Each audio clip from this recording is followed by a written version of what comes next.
Deténganse.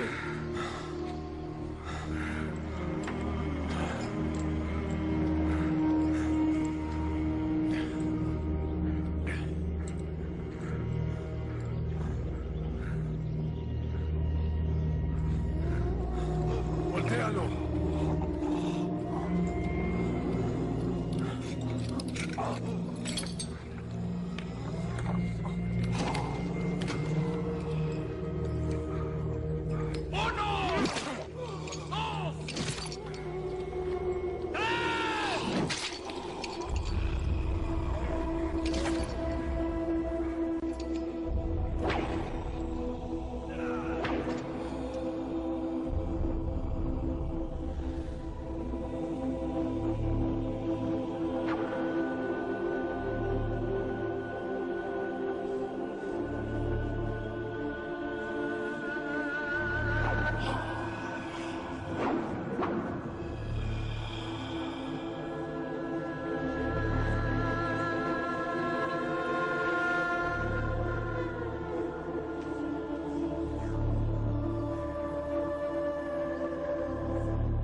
Si el mundo los aborrece, recuerden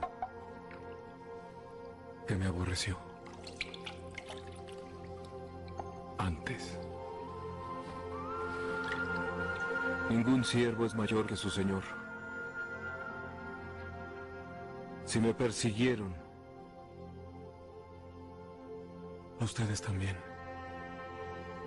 No deben temer. El Paráclito vendrá.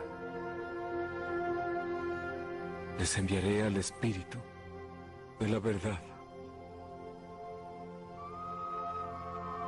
que proviene del Padre.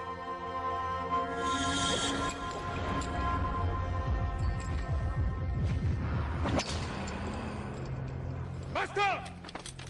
¡Basta! ¡Suficiente! Sus órdenes eran castigar a este hombre. No debían azotarlo hasta la muerte.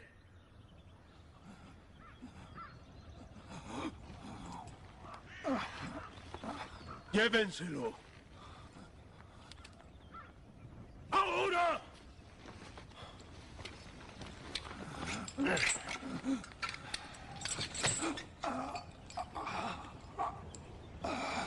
¡Sáquenlo de aquí!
Encárguense. Una hermosa corona. Mírenlo todos. El rey de los...